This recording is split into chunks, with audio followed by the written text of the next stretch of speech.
They didn't ask, they demanded.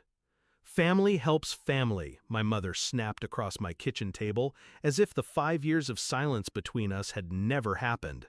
My father just nodded, like a judge confirming a sentence.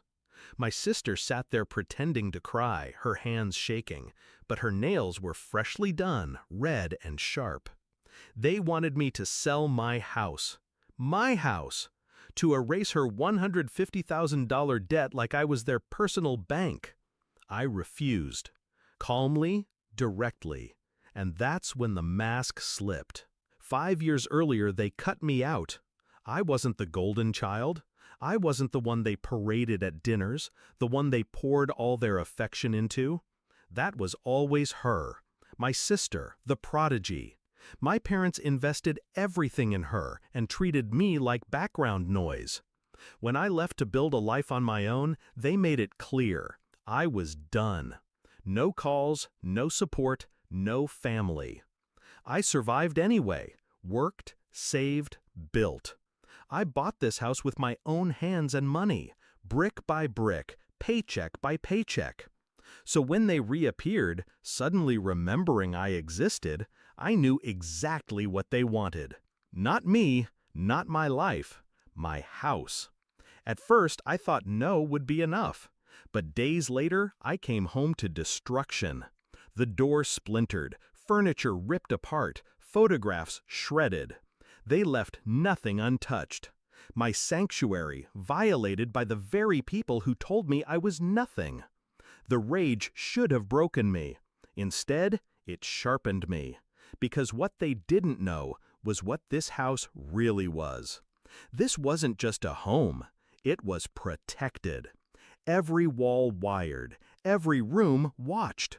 Hidden cameras, silent alarms, backup feeds cloud-stored off-site. I had built it that way after they abandoned me. Paranoid maybe, but safe. So when they broke in, every movement was recorded. Every smashed plate, every slur they spat about me, every laugh. They thought they were untouchable, but I had the truth, time-stamped and undeniable. I didn't confront them immediately. That's what they expected. Rage, tears, begging. Instead, I documented everything. Quietly.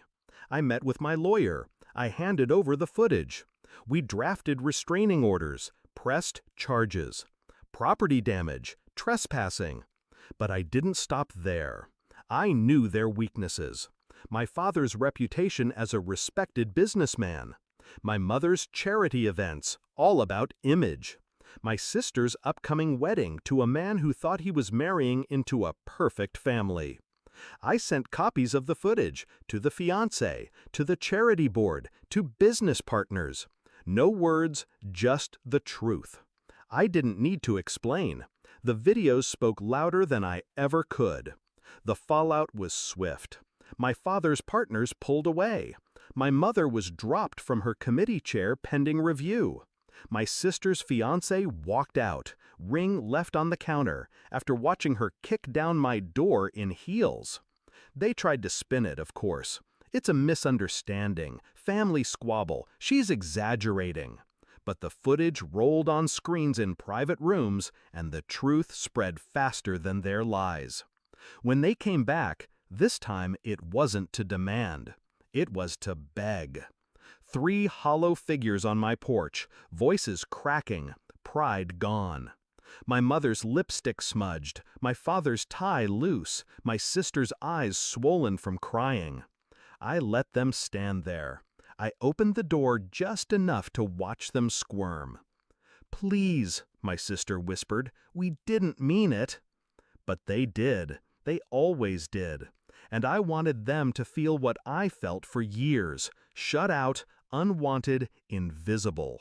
So I locked the door, slowly, loudly, and left them outside. Do I regret it? No. They wanted to strip me bare, take everything I built, call it family? But family isn't destruction. Family isn't entitlement. Family doesn't cut you out, then claw their way back only when the debt collectors close in. They thought they broke my house. But this house wasn't wood and brick. It was proof of me, my strength, my independence. And now it's their prison. Because every time they drive past, every time someone whispers about what they did, they'll see it standing here, whole, untouchable.